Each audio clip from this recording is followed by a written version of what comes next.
പാലക്കാട് കഴിഞ്ഞ തവണ ഒരു വിരുന്നുകാരനായിട്ടാണ് രഥോത്സവം കണ്ടതെങ്കിൽ തവണ വീട്ടുകാരനായി രഥോത്സവത്തിന്റെ ഭാഗമാകുന്നു എന്നുള്ളതാണ് ഒരു വ്യത്യാസം. വർഷം കൊണ്ട് കുറേ മാറ്റങ്ങൾ. ഒരു വർഷം കൊണ്ട് വ്യക്തി ജീവിതത്തിൽ ഒരുപാട് മാറ്റങ്ങൾ ഉണ്ടായല്ലോ. കാരണം ഒരു മേൽവിലാസം തന്നെ ഇങ്ങോട്ട് പാലക്കാടായിട്ട് മാറി.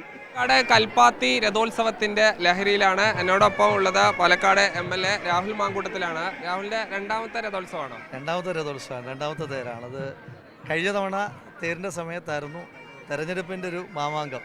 ഇപ്പോൾ തെരഞ്ഞെടുപ്പൊക്കെ ഒതുങ്ങി സ്വസ്ഥമായിട്ട് തേര് ആസ്വദിക്കാം. ഈ സ്ഥാനാർത്ഥിയായിട്ട് രഥോത്സവത്തിന് വരുന്നതും ഈ MLA ആയി വരുന്നതും തമ്മിലുള്ള വ്യത്യാസം എന്താ?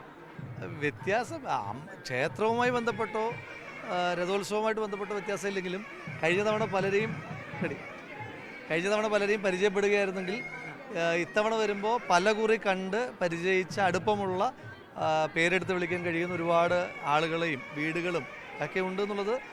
കഴിഞ്ഞ തവണ ഒരു വിരുന്നുകാരനായിട്ടാണ് രഥോത്സവം കണ്ടതെങ്കിൽ തവണ വീട്ടുകാരനായി രഥോത്സവത്തിന്റെ ഭാഗമാകുന്നു എന്നുള്ളതാണ് ഒരു വർഷം കൊണ്ട് കുറേ മാറ്റങ്ങൾ. ഒരു വർഷം കൊണ്ട് വ്യക്തി ജീവിതത്തിൽ ഒരുപാട് മാറ്റങ്ങൾ ഉണ്ടായല്ലോ. കാരണം ഒരു മേൽവിലാസം തന്നെ ഇങ്ങോട്ട് പാലക്കാടായിട്ട് മാറി. അപ്പോൾ അതൊക്കെ ഒരു വലിയ സന്തോഷമുള്ള കാര്യങ്ങളാണ്. അതൊക്കെ ഒരു വലിയ സന്തോഷം, ഒരു വലിയ ഭാഗ്യവും ഈ നാടിൻ്റെ ഒരു സ്നേഹമൊക്കെയാണ്. ഈ രഥോത്സവം ശരിക്കും ഇപ്പോൾ പാലക്കാടിൻ്റെ ഒരു ദേശീയ ഉത്സവമായി മാറിക്കഴിഞ്ഞു. നമുക്കിത് കുറച്ചുകൂടി ജനങ്ങളിലേക്ക് എത്തിക്കാൻ ഒരു MLA എന്നുള്ള നിലയ്ക്ക് എന്താ ചെയ്യാൻ പറ്റുക?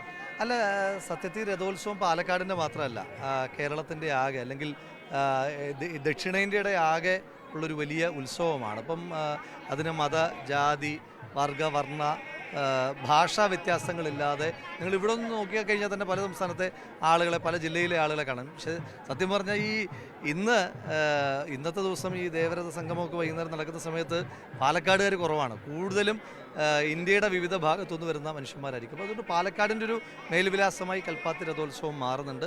അപ്പോൾ അതിന് ഇപ്പം നമ്മൾ കേന്ദ്ര സർക്കാരിലേക്ക് ഒരു പ്രോജക്റ്റ് നമ്മൾ സബ്മിറ്റ് ചെയ്തിട്ടുണ്ട്. ഈ കൾച്ചറൽ ടൂറിസവുമായിട്ട് ലിങ്ക് ചെയ്തുകൊണ്ടൊരു പ്രോജക്റ്റ് സബ്മിറ്റ് ചെയ്തിട്ടുണ്ട്.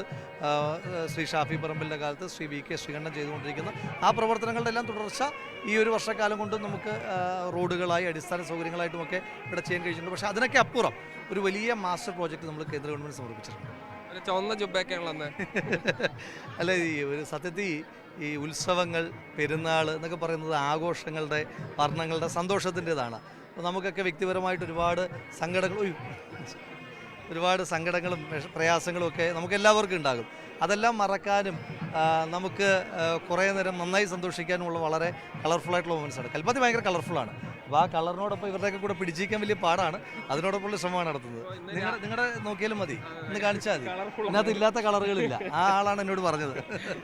ഇത് തേരിന്റെ ഒരു പ്രതീകമാണ്. അതെ, എല്ലാ തേരിൻ്റെ സങ്കല്പങ്ങൾ വരുന്നുണ്ട്. സത്യം പറഞ്ഞാൽ ഒരു വ്യത്യസ്തമായ ഉത്സവം കൂടിയാണ് കൽപ്പാത്തിയിൽ നടക്കുന്നത്. വേറെ ഏതെങ്കിലും പ്രദേശത്ത് നടക്കുന്നതിൽ നിന്ന് വ്യത്യസ്തമായ ഒരു ഉത്സവമാണ്. അതിൻ്റേതായ ഒരു സംസ്കാരമുണ്ട്, അതിൻ്റെ ഒരു ചരിത്രമുണ്ട്, പാരമ്പര്യമുണ്ട്. അപ്പോൾ ഇത് നന്നായി കുറേ കൂടി ഇപ്പോൾ തന്നെ നന്നായി ഫോക്കസ്ഡ് ആണ്, കുറേ കൂടി ഫോക്കസ് ചെയ്യപ്പെടേണ്ടുന്ന ഒരു ഉത്സവം. ഇന്നിപ്പോൾ രാവിലെ ഒരു വീടിൻ്റെ തറക്കല്ലിടൽ, 10ാം വീടിൻ്റെ അനുശ്രീ കൂടി വന്നിരുന്നു. അനുശ്രീയെ കൽപ്പാത്തി രഥോത്സവം കാണിക്കാൻ കൊണ്ടുവന്നില്ലേ? അല്ല, ഇന്നലെ വന്നിരുന്നു അവർ. ഇന്നിപ്പോൾ ഈ തിരക്കിനിടയിൽ അവർക്ക് മറ്റു പരിപാടികളൊക്കെ ഉണ്ട്. അപ്പോൾ അതൊരു മറ്റൊരു സന്തോഷം. കൽപ്പാത്തി രഥോത്സവം നടക്കുന്ന സമയത്ത് ഞാൻ നിങ്ങൾക്ക് ഓർമ്മയുണ്ടായിരിക്കും, തെരഞ്ഞെടുപ്പിൻ്റെ സമയത്ത് എന്ത് ചെയ്യുമെന്ന് ചോദിച്ചപ്പോൾ ഞാൻ പറഞ്ഞാണ് MLA എന്ന നിലയിലൊരു ഭവന പദ്ധതിക്ക് തുടക്കം കുറിക്കുന്നു. സ്മൈല് നന്നായി പോകുന്നു. ഇന്നിപ്പോൾ 10ാമത്തെ വീടിൻ്റെ തറക്കല്ലിട്ടു. അപ്പോൾ അതിങ്ങനെ മുന്നോട്ട് പോകട്ടെ. ആളുകളുടെ സ്നേഹവും പാലക്കാടിൻ്റെ കരുതലും പാലക്കാടിൻ്റെ വികസനമൊക്കെ ഇങ്ങനെ മുന്നോട്ട് പോകും. അതിനെല്ലാവരുടെയും പിന്തുണയും പ്രാർത്ഥന ഉണ്ടായാൽ മതി.